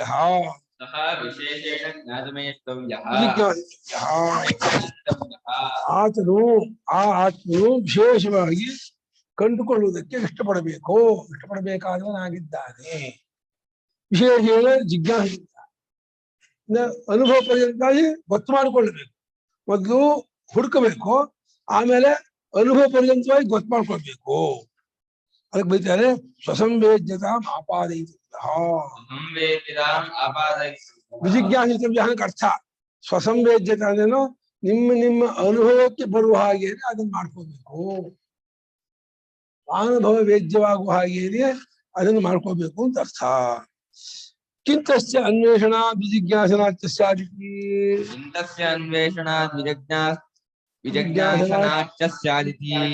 ಉಚ್ಯತೆ ಅದರ ಅನ್ವೇಷಣೆ ಅದನ್ನು ಹುಡ್ಕೊಳ್ಳೋದ್ರಿಂದಲೂ ಅದನ್ನು ತಿಳ್ಕೊಳ್ಳೋದ್ರಿಂದಲೂ ಏನಾಗತ್ತೆ ಕಷ್ಟಪಟ್ಟು ಹುಡ್ಕೊಂಡ್ವಿ ಹೌದಾ ಅದನ್ನ ಇದ್ ಮಾಡ್ಕೊಳ್ಳೋದ್ರಿಂದಲೂ ಅನ್ವೇಷಣೆ ಹುಡ್ಕೊಳ್ಳೋದು ವಿಜಿಜ್ಞಾನ ತಿಳ್ಕೊಳ್ಳೋದು ಅದನ್ನ ಏನಾಗುತ್ತೆ ಅಂತ ಕೇಳಿ ಹೇಳ್ತೀವಿ ಕೇಳಿ ಸರ್ವಾಂಶ ಲೋಕಾನಾಪ್ನೋತಿ ಸರ್ವಾಂಶ ಕಾಮಾನ್ ಯಶ್ಚಮಾತ್ಮಾನಂ ಯಥೋಕ್ತ ಲಕ್ಷಣಂ ಯಥೋಕ್ತೇನ ಪ್ರಕಾರೇಣ ಶಾಸ್ತ್ರಾಚಾರ್ಯೋಪದೇಶೇನ ಅನ್ವಿಷ್ಯ ವಿಜಾನಾತಿ ಸಂವೇದ್ಯತಾಂ ಆಪಾದಯತಿ ತಸ್ಯೈತ ಸರ್ವಲೋಕ ಕಾಮಾವಾಪ್ತಿಃ ಸರ್ವಾತ್ಮತಾ ಫಲಂ ಭವತಿ ಇತಿ ಕಿಲ ಪ್ರಜಾಪತಿರುವಾಚ ಅವನು ಎಲ್ಲಾ ಲೋಕಗಳನ್ನು ಪಡ್ಕೊಳ್ತಾನೆ ಎಲ್ಲಾ ಕಾಮಗಳನ್ನು ಪಡ್ಕೊಂಡ್ಬಿಡ್ತಾನೆ ಒಂದು ಪಡೆಯೋದು ಉಳಿಯೋದೇ ಇಲ್ಲ ಸರ್ವಾತ್ಮ ಭಾವ ಬಂದ್ಬಿಡುತ್ತಲ್ಲ ಜಗದಾತ್ಮ ಭಾವ ಸರ್ವಾತ್ಮ ಭಾವ ಬಂದ್ಬಿಡುತ್ತೆ ಹಾಗಾಗಿ ಯಾವನು ಆ ಆತ್ಮನ್ನ ಮೇಲೆ ಹೇಳಿದ ಪ್ರಕಾರದಿಂದ ಶಾಸ್ತ್ರಾಚಾರ್ಯೋಪದೇಶದಿಂದ ಹುಡುಕೊಂಡು ತಿಳ್ಕೊಳ್ತಾನೋ ತನ್ನ ಅನುಭವಕ್ಕೆ ಹೊಂದಿಸ್ಕೊಳ್ತಾನೋ ಅನುಭವಕ್ಕೆ ಹೊಂದಿಸ್ಕೊಂಡು ಗೊತ್ತು ಮಾಡ್ಕೊಳ್ತಾನೋ ಅವನಿಗೆ ಈ ಫಲ ಸರ್ವಲೋಕ ಸರ್ವ ಕಾಮಾವಾಪ್ತಿ ಎಲ್ಲಾ ಲೋಕ ಎಲ್ಲಾ ಕಾಮ ಆಪ್ತಿ ಅನ್ನೋದು ಆ ಸರ್ವಾತ್ಮತಾ ಫಲ ಸರ್ವಾತ್ಮನಾಗೋದು ಜಗದಾತ್ಮನಾಗೋದು ಫಲ ಅವನಿಗಾಗತ್ತೆ ಅಂತ ಹೇಳಿ ಈ ರೀತಿ ಪ್ರಜಾಪತಿ ಎಲ್ಲಾ ಲೋಕಕ್ಕೂ ಪಾಂಪ್ಲೆಟ್ ಹಂಚಿಸ್ಬಿಟ್ಟು ಡಂಗೂರು ಆಡಿಸ್ಬಿಟ್ಟ ಹೋಗ್ರಿ ಎಲ್ಲ ಕಡೆಗೂ ಹೇಳ್ರಿ ಅಂತ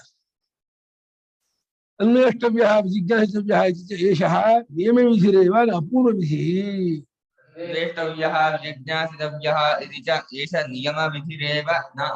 ವಿಧಿ ವಿಧಿಯಲ್ಲಿ ನಿಯಮ ವಿಧಿ ಅಪೂರ್ವ ವಿಧಿ ಪರಿಸಂಖ್ಯಾನ ವಿಧಿ ಮೂರು ತರ ಇದೆ ನಿಯಮ ವಿಧಿಯಿಂದ ಏನು ಇವಾಗ ನಾವು 3 ಹೊತ್ತು ಊಟ ಮಾಡ್ತಿದ್ರೆ 2 ಹೊತ್ತು ಊಟ ಮಾಡ್ಬೇಕು ಅಂತ ಈ ರೀತಿ ನಿಯಮ ಮಾಡೋದು ನಿಯಮ ವಿಧಿ ಹಾಗೆ ನಾವು 9 ಗಂಟೆ 10 ಗಂಟೆ ಸ್ನಾನ ಮಾಡ್ತಿದ್ರೆ ಇಲ್ಲ ಬೆಳಗ್ಗೆ ಎದ್ದು ಕೂಡಲೇ ಬೇಗ ಸ್ನಾನ ಮಾಡ್ಬೇಕು ನಿಯಮ ವಿಧಿ ಅಪೂರ್ವ ವಿಧಿ ಅಂದ್ರೆ ಈ ಅಗ್ನಿಹೋತ್ರ ಮಾಡ್ಬೇಕು ಅಂತ ಗೊತ್ತಾಗಲ್ಲ ಹೊಸದಾಗಿ ವಿಧಾನ ಮಾಡೋದು ಅಪೂರ್ವ ವಿಧಿ ನಮ್ಗೆ ಲೋಕದಲ್ಲಿ ತಿಳಿದು ಬಂದಿರಲ್ಲ ಊಟ ಗೊತ್ತಿರುತ್ತೆ ಊಟ ಮಾಡೋದು ನಮ್ಗೆ ಪ್ರಸಿದ್ಧ ಆದ್ರೆ ಸಿಕ್ಕಾಪಟ್ಟೆ ಯಾವಾಗ ಹಸಿವಾದಾಗಲೇ ಊಟ ಬೇಡ 2 ಹೊತ್ತು ಊಟ ಮಾಡ್ಬೇಕು ಅನ್ನೋದು ನಿಯಮ ವಿಧಿ ಹಾಗೆ ಬೆಳಗ್ಗೆ ಹೊತ್ತು ಬೇಗ ಸ್ನಾನ ಮಾಡ್ಬೇಕು ನಿಯಮವಿದೆ. ಸ್ನಾನ ಮಾಡ್ತೀವಿ ಅಂದ್ಕೊಂಡಿದೀವಿ, ಆದ್ರೆ ಯಾವಾಗ ಮಾಡುದು ನಾವು? 10 ಗಂಟೆ ಮಾಡಿದ್ರು ಆಯ್ತು, 11ಕ್ಕೆ ಮಾಡಿದ್ರು ಆಯ್ತು, 12ಕ್ಕೆ ಮಾಡಿದ್ರು ಆಯ್ತು. ಹಾ ಬೇಗ ನೀನು ಮುಗಿಸ್ತೇ ಉಚ್ಚಾಯ ಸ್ನಾನ ಬೇಗ ಮಾಡು. ನಿಯಮ ವಿಧಿ. ಸುಳ್ಳನ್ನು ಆಡಬಾರದು, ಅದು ನಿಯಮ ವಿಧಿ, ಇದು ಅಪೂರ್ವ ವಿಧಿ ಅಲ್ಲ. ಸತ್ಯವನ್ನೇ ಹೇಳಬೇಕು, ಸುಳ್ಳನ್ನು ಆಡಬಾರ್ದು, ನಿಯಮ ವಿಧಿ. ಆದ್ರೆ ಇದು ನಿಯಮ ವಿಧಿ ಅಲ್ಲ, ಇದು ನಿಯಮ ವಿಧಿ ಅಂತ ಇದ್ದಾರೆ, ಅಪೂರ್ವ ವಿಧಿ ಅಲ್ಲ. ಅಗ್ನಿಹೋತ್ರ ಮಾಡ್ಬೇಕು ಅದು ಅಪೂರ್ವ ವಿಧಿ, ವೇದಾಧ್ಯಯನ ಮಾಡ್ಬೇಕು ಅದು ಅಪೂರ್ವ ವಿಧಿ, ಸಂಧ್ಯಾವಂದನೆ ಮಾಡ್ಬೇಕು ಅದು ಅಪೂರ್ವ ವಿಧಿ. ಯಾಕಂದ್ರೆ ಅದನ್ನು ಗೊತ್ತಿಲ್ಲ ಲೋಕದಲ್ಲಿ, ಶಾಸ್ತ್ರದಿಂದಲೇ ಗೊತ್ತಾಗೋದು. ಹಾಗೆ ಇದು ಆತ್ಮನ್ನೇ ಹುಡುಕಬೇಕು, ಆತ್ಮನ್ನೇ ಕಟ್ಕೋಬೇಕು ಅನ್ನೋದು ನಿಯಮ ವಿಧಿ. ನಾವು ಏನನ್ನೋ ಹುಡುಕಬೇಕು, ಏನನ್ನೋ ಕಟ್ಕೋಬೇಕು ಅಂದ್ಕೊಂಡಿದೀವಿ. ಏನನ್ನ ಧನಕಾರಕ ವಾಹನ ವಸ್ತು ಹುಡ್ಕೋಬೇಕು, ಅದನ್ನ ಕಟ್ಕೋಬೇಕು ಅಂದ್ಕೊಂಡಿದೀವಲ್ಲ, ಅದೆಲ್ಲ ಕಂಡ್ರು ನಿಮ್ಮನ್ನ ನೀವು ಕಂಡ್ಕೊಡ್ರಿ, ನಿಮ್ಮನ್ನ ನೀವು ಹುಡ್ಕೊಳ್ರಿ. ನೀವು ಪ್ರಸಿದ್ಧರಾಗಿದ್ದೀರಾ. ಶಾಸ್ತ್ರ ಹೊಸದಾಗಿ ನಿಮ್ಮ ತರವನ್ನು ಉಂಟು ಮಾಡ್ತಾ ಇಲ್ಲ. ಶಾಸ್ತ್ರ ಹೇಳೋದ್ ಮುಂಚೆಯೇ ನಮ್ಮ ಸ್ವರೂಪ ಇದೆ, ನಾವು ಇದ್ಕೊಂಡ್ಬಿಟ್ಟಿದೀವಿ, ಯಾವಾಗಲೂ ಇರೋರು. ಆದ್ರೆ ಯಾವ ರೀತಿ ಇರೋರು, ಹೇಗಿರೋರು ಮಾತ್ರ ನಮ್ಗೆ ಗೊತ್ತಿಲ್ಲ. ಅದಕ್ಕೆ ಶಾಸ್ತ್ರ ಮುಂಚೆ ನಿಮ್ಮನ್ನ ನೀವು ಹುಡ್ಕೊಳ್ರಿ, ನಿಮ್ಮನ್ನ ನೀವು ಕಂಡ್ಕೊಳ್ರಿ ಅಂತ ನಿಯಮ ವಿಧಿ ಮಾಡ್ತಾ ಇದೆ. ಯಾವ್ದನ್ನ ಅದು ಅಲಗಲಿಕ್ಕೆ ಹೊರಗಡೆ ಹೋಗೋದಲ್ಲ, ಹೊರಗಡೆ ತಿಳ್ಕೊಳ್ಳೋದಲ್ಲ. ಹುಡ್ಕೊಳ್ಳೋದು ತಿಳ್ಕೊಳ್ಳೋದು ಹೊರಗಡೆ ಮಾಡಕ್ ಹೋಗ್ಬೇಡಿ, ಅಲ್ಲಿ ಹೋಗ್ಬೇಡಿ. ಅಲ್ಲಿ ಎಷ್ಟು ತಿಳ್ಕೊಂಡ್ರು ಎಷ್ಟು ಹುಡುಕಿದ್ರು ಏನು ಪುರುಷಾರ್ಥ ಪರಿಸಮಾಪ್ತಿ ಆಗುವುದಿಲ್ಲ. ನಿಮ್ಮೊಳಗಿರುವ ಆತ್ಮನ್ನು ಹುಡ್ಕೊಂಡು ಕಂಡುಕೊಂಡ್ರೆ ಪುರುಷಾರ್ಥ ಪರಿಸಮಾಪ್ತಿ ಆಗತ್ತೆ ಅಂತ ಹೇಳಿ ಅದನ್ನು ಹುಡ್ಕೊಳ್ರೋ, ಅದನ್ನು ಕಂಡುಕೊಂಡ್ರೋ ನಿಯಮ ವಿಧಿ. ಇದು ಅಪೂರ್ವ ವಿಧಿ ಅಲ್ಲ. ಇದು ಏವಂ ಅನ್ವೇಷ್ಟವ್ಯ ವಿಜ್ಞಾನಿತಃ ಏವಂ ಅನ್ವೇಷ್ಟವ್ಯಃ ವಿಜಿಜ್ಞಾಸಿತವ್ಯಃ ಇತ್ಯರ್ಥಃ. ಈ ರೀತಿಯಾಗಿ ಆತ್ಮನ್ನ ಹುಡ್ಕೋಬೇಕು, ನಾವು ಹೇಳೋ ರೀತಿಯಿಂದ ಹುಡ್ಕೋಬೇಕು, ನಾವು ಹೇಳೋ ರೀತಿಯಿಂದ ಕಂಡ್ಕೋಬೇಕು ಅಂತ ಅರ್ಥ. ದೃಷ್ಟಾರ್ಥತ್ವಾದ ಅನ್ವೇಷಣ ವಿಜಿಜ್ಞಾಸನಯೋ. ದೃಷ್ಟಾರ್ಥತ್ವಾದ ಅನ್ವೇಷಣ ವಿಜಿಜ್ಞಾಸನಯೋ. ಇದು ಹುಡ್ಕೊಳ್ಳೋದು ಮತ್ತು ಕಂಡ್ಕೊಳ್ಳೋದು ದೃಷ್ಟ ಪ್ರಯೋಜನ. ಇದು ಅಗ್ನಿಹೋತ್ರ ದೃಷ್ಟ ಪ್ರಯೋಜನ ಅಲ್ಲ, ಅಗ್ನಿಹೋತ್ರ ಅದೃಷ್ಟ ಪ್ರಯೋಜನ. ಸ್ವರ್ಗಾದಿಗೂ ಆಮಿಸಿಕೊಂಡು ಇದು ಊಟ ಮಾಡೋದು ದೃಷ್ಟ ಪ್ರಯೋಜನ. ಊಟ ತೃಪ್ತಿಯಾಗಿ ದೃಷ್ಟ ಗೊತ್ತಾಗತ್ತೆ. ಹಾಗೆ ಇಲ್ಲ, ಆತ್ಮನ ಕಂಡ್ಕೊಳ್ಳೋದು ಇಲ್ಲಿಯೇ ಮುಕ್ತನಾಗೋದಕ್ಕೆ, ಇಲ್ಲಿಯೇ ಕೃತಾರ್ಥನಾಗೋದಕ್ಕೆ. ಆದ್ರಿಂದ ಈ ಅನ್ವೇಷಣ ಮತ್ತು ವಿಜಿಜ್ಞಾಸನ ದೃಷ್ಟ ಪ್ರಯೋಜನಕ್ಕಾಗಿರುವಂತಹದ್ದಾದ್ರಿಂದ ಇದು ಅಪೂರ್ವ ವಿಧಿ ಆಗಲ್ಲ, ನೇಮ ವಿಧಿ. ದೃಷ್ಟಾರ್ಥತ್ವ ದೃಷ್ಟಾರ್ಥತ್ವಂತ ದರ್ಶಯಿಷ್ಯತಿ. ದೃಷ್ಟಾರ್ಥತ್ವಂಚ ದರ್ಶಯಿಷ್ಯತಿ. ದೃಷ್ಟಾರ್ಥ ಅಂತ ಹೆಂಗೆ ಹೇಳ್ತೀರ ನೀವು? ಇಲ್ಲೇ ಕಾಣುವಂಥದ್ದು ಈ ಫಲ, ಈ ಜ್ಞಾನವಾಗ್ಬಿಟ್ರೆ ಈ ಫಲ, ಈ ಅಪಾದ ಪಾಪತ್ವಾದಿ ಗುಣಗಳನ್ನಾದ ಆತ್ಮನು ಅಮೃತಾಭಯಗಳು ಆತ್ಮ ಕಂಡ್ಕೊಂಡ್ರೆ ಅವನಿಗೆ ಈ ಶೋಕಾಮೋಹ ಏನು ಇರಲ್ಲ, ಎಲ್ಲಾ ಲೋಕಕ್ಕೂ ಗೆದ್ಬೋತ. ದೃಷ್ಟಾರ್ಥ ಹೆಂಗಂತೀರಾ ಅಂದ್ರೆ ಶ್ರುತಿಯಲ್ಲಿ ತೋರಿಸ್ತಾ ಇದೆ. ಅವನು ದೇವೇಂದ್ರ ಭಗ್ನೇಶ್ವರ ಹೇಳಿದಾಗ ನಾಹಮತ್ರ ಭೋಗ್ಯಂ ಪಶ್ಯಾಮಿ,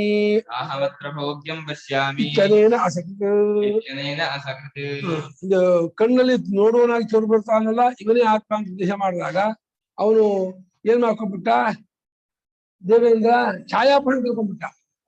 ಆ ಛಾಯಾಪುಣ ನಂಗೆ ಏನು ಸುಖ ಆಗ್ತಿಲ್ಲ, ಯಾವ ಸರ್ವಾಂಶ ಲೋಕಾನ ಸರ್ವಾಂಶ ಕಾಮಾನ ಅಂತಂದ್ರಲ್ಲ, ಅದು ಆ ಸುಖ ನಂಗೆ ಆಗ್ತಿಲ್ಲ ಅಂತಂದ. ಏನಾಯ್ತು, ಎಲ್ಲಾ ಲೋಕಗಳನ್ನು ಗೆದ್ಕೊಳ್ಳೋದು, ಎಲ್ಲಾ ಕಾಮಗಳನ್ನು ಗೆದ್ಕೊಳ್ಳೋದು ಇಲ್ಲಿಯೇ ಆಗೋದು. ಅದನ್ನ ನಾನು ಪಡ್ಕೊಳ್ತಾ ಇಲ್ಲ ನೀವು ಹೇಳ್ತಾ ಇರೋದ್ರಿಂದ 3 ಸಲ ಹೇಳ್ತಾನೆ ಅವನು. ಸ್ವಪ್ನಾತ್ಮಗಳು ಹೇಳ್ತಾನೆ, ಸುಷುಪ್ತಾತ್ಮಗಳು ಹೇಳ್ತಾನೆ. ಆಮೇಲೆ ಕಂಡ್ಕೊಂಡ್ಬಿಡ್ತಾನೆ. ಹಾಗಾಗಿ ಅಚ್ಚ ಅಂದ್ರೆ ಈ ವಿಷಯದಲ್ಲಿ ಭೋಗ್ಯ ಅಂದ್ರೆ ಆನಂದವನ್ನ ಅನುಭವಿಸಬೇಕಾದಂತ ಸುಖವನ್ನ ನಾನು ಕಾಣೆನು ಅಂತ ಹೇಳಿ ಹೇಳ್ತಾ ಇರೋದ್ರಿಂದ ಅದು ಇಲ್ಲೇ ಕಾಣುವಂಥದ್ದು, ಇಲ್ಲೇ ಕಂಡ್ಕೊಳ್ಬೇಕಾದ್ರು, ಇಲ್ಲೇ ಗೊತ್ತಾಗುವಂಥದ್ದು ಗೊತ್ತಾಗತ್ತೆ.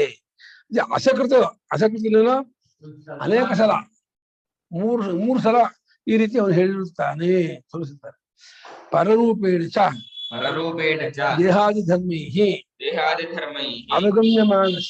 ಅವಗಮ್ಯಮಾನಸ್ಯ ಆತ್ಮನಃ ಸ್ವರೂಪಾಧಿಗಮೆ ವಿಪರೀತ ಅಧಿಗಮ ನಿವೃತ್ತಿರ್ದೃಷ್ಟಂ ಫಲಂ ಇತಿ. ವಿಪರೀತ ಅಧಿಗಮ ನಿವೃತ್ತಿರ್ದೃಷ್ಟಂ ಫಲಂ ಇತಿ. ನಿಯಮಾರ್ಥತೈವ ಅಸ್ಯ ವಿಧೇರ್ಯುಕ್ತಾ. ನಿಯಮಾರ್ಥತೈವ ಅಸ್ಯ ವಿಧೇರ್ಯುಕ್ತಾ. ಅಗ್ನಿಹೋತ್ರಾದೀನಾಮಿವ ಅಪೂರ್ವ ವಿಧಿತ್ವಮಿಹ ಸಂಭವತಿ. ಅಗ್ನಿಹೋತ್ರಾದೀನಾಮಿವ ಅಪೂರ್ವ ವಿಧಿತ್ವಮಿಹ ಸಂಭವತಿ. ಪರರೂಪ ಅಂದ್ರೆ ಬೇರೆ ರೂಪ, ಇನ್ನೊಂದು ರೂಪ. ಯಾವುದೋ ದೇಹಾದಿ ರೂಪ. ನಮಗೆ ದೇಹವು ನಮ್ಮ ರೂಪ ಅಲ್ಲ. ದೇಹ ರೂಪ, ಇಂದ್ರಿಯ ರೂಪ, ಮನೋರೂಪ, ಬುದ್ಧಿ ರೂಪ, ಅಹಂಕಾರ ರೂಪ, ಅದಷ್ಟು ಪರರೂಪ, ಬೇರೆ ರೂಪ. ಆತ್ಮರೂಪ ಅಲ್ಲ, ಇನ್ನೊಂದರ ರೂಪ. ಆ ಇನ್ನೊಂದಾಗಿರುವ ದೇಹೇಂದ್ರಿಯ ಮನೋಬುದ್ಧಿ ರೂಪವನ್ನ ಯಾವುದೋ ದೇಹಾದಿ ಧರ್ಮಿ, ದೇಹವೇ ಮುಂತಾದವುಗಳ ಧರ್ಮದಿಂದ ತೋರ್ಬೋದು. ನಾನು ದಪ್ಪಗಿದ್ದೀನಿ, ತಳ್ಳಗಿದ್ದೀನಿ, ಬೆಳ್ಳಗಿದ್ದೀನಿ, ಕಪ್ಪಗಿದ್ದೀನಿ, ಉದ್ದಗಿದ್ದೀನಿ, ಗಂಡಾಗಿದ್ದೀನಿ, ಹೆಣ್ಣಾಗಿದ್ದೀನಿ, ಎಲ್ಲ ದೇಹ ರೂಪ. ಈ ದೇಹವೇ ಮುಂತಾದವುಗಳ ಧರ್ಮ. ಆ ಧರ್ಮ ಅನ್ನೋ ಗುಣ ಅವು ಆ ರೀತಿಯಾಗಿ ತೋರ್ಬರುತ್ತಿರುವಂತಹ ಪರರೂಪ ಇದೆಯಲ್ಲ, ಅವುಗಳನ್ನ ಅಲುಗಳಿದ್ರ ಮೂಲಕ ಆತ್ಮನಃ ಸ್ವರೂಪಾಧಿಗಮೆ, ಆತ್ಮನ ಸ್ವರೂಪವನ್ನು ಕಂಡುಕೊಳ್ಳುವುದಕ್ಕೋಸ್ಕರವಾಗಿ ವಿಪರೀತ ಅಧಿಗಮ ನಿವೃತ್ತಿ. ವಿಪರೀತ ಅಧಿಗಮ ಆಗಿರುತ್ತೆ. ದೇಹಾಧಿಗಮ ನಾನು ಅಂದ್ಕೊಳ್ಳೋದು ವಿಪರೀತ ಅಧಿಗಮ. ವಿಪರೀತ ಅಂದ್ರೆ ತಪ್ಪು ಅಂತ ಅರ್ಥ, ವಿಪರೀತ ಅಂದ್ರೆ ತುಂಬಾ ಅಂತ ಅರ್ಥ ಅಲ್ಲ. ಅಂದ್ರೆ ವಿಪರೀತ ಹಣ್ಣಿದೆ ಅಂದ್ರೆ ತುಂಬಾ ಹಣ್ಣಿದೆ ಅಂತ, ವಿಪರೀತ ಜ್ವರ ಅಂದ್ರೆ ತುಂಬಾ ಜ್ವರ ಅಂತ. ಅಲ್ಲಿ ವಿಪರೀತ ಅಧಿಗಮ ಅಂದ್ರೆ ಮಿಥ್ಯಾಧಿಗಮ ಅಂತ ಅರ್ಥ. ತಪ್ಪಾಗಿ ತಿಳ್ಕೊಂಡು ತಪ್ಪು ತಿಳುವಳಿಕೆ ಅಂತ ಅರ್ಥ. ಆ ತಪ್ಪು ತಿಳುವಳಿಕೆಯನ್ನು ನಿವೃತ್ತಿ ಮಾಡುವುದು ಸ್ವರೂಪಾಧಿಗಮೇ ದೃಷ್ಟ. ಸ್ವರೂಪಾಧಿಗಮವಾಯಿತು ಅಂದ್ರೆ ವಿಪರೀತಾಧಿಗಮ ತೊಲಗೋಗುವುದು ಕಂಡಿದೆ. ಸ್ವರೂಪವೂ ಗೊತ್ತಾಗೋದು, ತಪ್ಪು ತಿಳುವಳಿಕೆಯೂ ಇರೋದು, ಎರಡೂ ಆಗಲ್ಲ. ತಪ್ಪು ತಿಳುವಳಿಕೆ ಇದ್ರೆ ಸ್ವರೂಪ ಗೊತ್ತಾಗಿರೋಲ್ಲ, ಸ್ವರೂಪ ಗೊತ್ತಾದ್ರೆ ತಪ್ಪು ತಿಳುವಳಿಕೆ ಇರುವುದಿಲ್ಲ. ಈ ಸ್ವರೂಪ ಗೊತ್ತಾಗುವುದಕ್ಕೋಸ್ಕರವಾಗಿ ದೇಹಾದಿಗಳೆಂಬ ಪರರೂಪವನ್ನ ಅಲ್ಲಗಳೆಯುವುದರ ಮೂಲಕ ನಿಷೇಧ ಮಾಡುವ ಮೂಲಕ, ನೀನು ದೇಹ ಅಲ್ಲ, ನೀನು ಇಂದ್ರಿಯ ಅಲ್ಲ, ಮನಸ್ಸಲ್ಲ, ಬುದ್ಧಿ ಅಲ್ಲ, ಪ್ರಾಣ ಅಲ್ಲ, ಇವನ ಅಹಂಕಾರವೂ ಅಲ್ಲ, ಇದೆಲ್ಲವನ್ನೂ ಬೆಳಗುತ್ತಿರುವ ಸಾಕ್ಷಿ ಸ್ವರೂಪನಾಗಿದ್ದೀಯಾ, ಚೈತನ್ಯ ಮಾತ್ರನಾಗಿದ್ದೀಯಾ, ನೋಡ್ಕೋ, ನಿನ್ನ ಅನುಭವ ಹಾಗೆಯೇ ಇದೆ. ಅದು ಅಚ್ಚರಿಯದೆ ಯಾವತ್ತಿಗೂ ಯಾವ ದೇಶಕಾಲ ಅವಸ್ಥೆಯಲ್ಲೂ ಮಾರ್ಪಡದೇನೆ ಏಕರೂಪ ಆಗಿರ್ತಕ್ಕಂಥ ಅನುಭವ. ಅದು ನಿನ್ನ ಸ್ವರೂಪ, ಅದು ನೀನೇ ನೀನು ಆಗಿದೀಯಾ. ನೀನೇ ಆಗಿದ್ರು ಕೂಡ ವಿವೇಕವಿಲ್ಲದೆ ತಪ್ಪುವಿಕೆಯಿಂದ ನಾನು ದೇಹಾದಿಗಳು ಅಂದ್ಕೊಂಡು ಬ್ಲೈಂಡ್ ಆಗಿ ವ್ಯವಹಾರ ಮಾಡ್ತಾ ಇದೀಯ. ಇದನ್ನು ಬಿಟ್ಕೊ ನೀನು. ಹಾಗೆ ಪರರೂಪವಾಗಿರೋ ದೇಹಾದಿ ಧರ್ಮಗಳಿಂದ, ಪರರೂಪದಿಂದಲೂ ದೇಹಾದಿ ಧರ್ಮದಿಂದಲೂ ತೋರ್ಬರ್ತಾ ಇರುವಂತಹ ಆತ್ಮನ ಸ್ವರೂಪವನ್ನ ಅದನ್ನು ಬಿಟ್ಕೊಳ್ಳೋದ್ರ ಮೂಲಕ ಆತ್ಮಸ್ವರೂಪ ಕಂಡ್ಕೊಂಡ್ಬಿಟ್ರೆ ವಿಪರೀತಾಧಿಗಮ ನಿವೃತ್ತಿ ಆಗುತ್ತೆ ಅನ್ನೋದು ಕಂಡಿದೆ. ಅದು ದುಷ್ಟಫಲ. ತಪ್ಪಲಿಕ್ಕೆ ಹೋಗೋದು, ಸಂವಿಜ್ಞಾನವಾಗೋದು ಇಲ್ಲಿಯೇ ಆಗೋ ಫಲವೇ ಹೊರತು ಈ ದೇವತಾ ಸಾಯುಜ್ಯ ಆಗೋದು ಇಲ್ಲಲ್ಲ. ದೇವತಾ ಸಾಯುಜ್ಯ ಆಗೋದು ಸತ್ ಮೇಲೆ, ಇಂದ್ರಲೋಕ, ಪ್ರಜಾಪತಿ ಲೋಕ, ಪಿತೃಲೋಕ ಇತ್ಯಾದಿ ಸತ್ಮೇಲೆ ಆಗೋದು. ಆಗ ಈ ಬ್ರಹ್ಮಜ್ಞಾನದಿಂದ ಆಗುವಂತಹ ಸ್ವರೂಪ ಪ್ರಾಪ್ತಿ ಇಲ್ಲಿಯೇ ಈಗಲೇ ಆಗೋದು, ಗೊತ್ತಾದ ಸಮಯದಲ್ಲೇ ಆಗ್ಬಿಡುತ್ತೆ. ಆದ್ರೂ ಅದಕ್ಕೆ ದೃಷ್ಟ ಫಲ ಅಂತ ಹೇಳ್ತೀವಿ. ಇನ್ನೊಂದು ಅದೃಷ್ಟ ಫಲ. ಕರ್ಮೋಪಾಸನೆಯ ಫಲ ಅದೃಷ್ಟ ಫಲ, ಆತ್ಮಜ್ಞಾನ ಫಲ ದೃಷ್ಟ ಫಲ ಅಂತ ಹೇಳಿ ದೃಷ್ಟ ಫಲವಾದದ್ದಾದ್ರಿಂದ ಇದು ಅಪೂರ್ವ ವಿಧಿ ಆಗೋಲ್ಲ. ಇದು ನಿಯಮಾರ್ಥಕ್ಕೆ ಏನೋ ಆತ್ಮನ್ನ ಹುಡ್ಕೋಬೇಕು, ಕಂಡ್ಕೋಬೇಕು ಅನ್ನೋದು ಅಪೂರ್ವ ವಿಧಿ ಅಲ್ಲ, ನಿಯಮ ವಿಧಿ. ಅದಕ್ಕೆ ಈ ವಾಕ್ಯ ಬಂದದ್ದು ಅನ್ನೋದು ಯುಕ್ತವಾಗಿದೆ, ನ್ಯಾಯವಾಗಿದೆ. ಅಗ್ನಿಹೋತ್ರಾದಿಗಳ ಫಲ ಇದಾದ್ರೂ ಅದು ಅಪೂರ್ವ. ಅಗ್ನಿಹೋತ್ರ ಮಾಡ್ಬೇಕು, ಅಷ್ಟೋ ದಿವಸ ಮಾಡ್ಬೇಕು. 30 ವರ್ಷ ಅಗ್ನಿಹೋತ್ರ ಮಾಡಿದ್ರು ಅದ್ರ ಫಲ ಇಲ್ಲ ಆಗೋಲ್ಲ. ಸತ್ಮೇಲೆ ಜನ್ಮಾಂತರದಲ್ಲಿ ಲೋಕಾಂತರದಲ್ಲಿ ಆಗತ್ತೆ ಅಂತ ಶಾಸ್ತ್ರ ಅಂತ ನಂಬ್ಕೊಂಡು ಹೋಗ್ಬೇಕು ಅಷ್ಟೇ. ಅದು ಆಗತ್ತೋ ಬಿಡುತ್ತೋ, ಯಾವ್ದು ವಾದ ಮಾಡಿದ್ರೆ ಅದು ಆಗಲ್ಲ ಅಂತ ಯಾರಾದ್ರೂ ಆರ್ಗ್ಯೂ ಮಾಡಿದ್ರೆ ಅದನ್ನ ನಿಮ್ಗೆ ಏನ್ ಮಾಡಿದ್ರು ಪ್ರೂವ್ ಮಾಡಕ್ಕಾಗಲ್ಲ. ನಾನು ಹೇಳ್ತೀನಿ, ಅಗ್ನಿಹೋತ್ರ ಮಾಡಿದ್ರೆ ನರಕ ಪ್ರಾಪ್ತಿ ಆಗುತ್ತೆ, ಸ್ವರ್ಗ ಆಗಲ್ಲ ಅಂತ ವಾದ ಮಾಡಿದ್ರೆ ನಿಮ್ಗೆ ಏನ್ ಮಾಡಿದ್ರು ಕನ್ವಿನ್ಸ್ ಮಾಡಕ್ಕಾಗಲ್ಲ. ನನ್ನ ಶಾಸ್ತ್ರದ ನಂಬಿಕೆ ಇದ್ರೆ ಮಾಡಪ್ಪ, ಇಲ್ಲದೆ ಬಿಡಪ್ಪ ಅನ್ಬೇಕಷ್ಟೇ. ಅದು ಇದು ಹಾಗಲ್ಲ. ಇಲ್ಲಿ ಕಂಡುಕೊಂಡ ಸಮಯದಲ್ಲಿ ಭುಂಜಾನ ತೃಪ್ತಿ ಯದ್ವತು ಅಂತ, ಊಟ ಮಾಡಿದ ತೃಪ್ತಿ ನೇರವಾಗಿ ಇಲ್ಲಿಯೇ ಹೇಗೆ ಗೊತ್ತಾಗುತ್ತೋ ಆತ್ಮಜ್ಞಾನವಾಗುತ್ತಲೇ ಮಿಥ್ಯಾಜ್ಞಾನ ತೊಲಗುತ್ತಲೇ ಸರ್ವಾತ್ಮ ಭಾವ ಸ್ವರೂಪ ಇಲ್ಲೇ ಆಗುತ್ತೆ. ಆದ್ರಿಂದ ಇದು ಅಪೂರ್ವ ವಿಧಿ ಅಂತ ಹೊಂದೋದಿಲ್ಲ, ನೇಮ ವಿಧಿಯೇ ಆಗಿರುತ್ತದೆ ಅಂತ. ಈಗ ಮುಂದಕ್ಕೆ ಈ ಪ್ರಜಾಪತಿಯ ಸಂದೇಶವನ್ನ ತದ್ದ ಉಭಯೇ ದೇವಾಸುರ ಅನುಭವಿಸಿರೇ ಶುರು ಆಗುತ್ತೆ. ಅದು ನಾಳೆ ಹೇಳೋಣ, ಟೈಮ್ ಆಯ್ತು. ಆ ಉಪದೇಶವನ್ನ ಸಂದೇಶವನ್ನ ದೇವತೆಗಳು ಕೇಳಿಸ್ಕೊಂಡ್ರು, ಅಸುರರು ಕೇಳಿಸ್ಕೊಂಡ್ರು ಅಂತ ಈ ರೀತಿ ಆ ಕಥೆ ಮುಂದುವರಿಯುತ್ತೆ. ಆಮೇಲೆ ಅವರಲ್ಲಿ ಯಾರು ಬಂದ್ರು ಒಂದು ಕಥೆಯನ್ನು ಹೇಳ್ಕೊಂಡು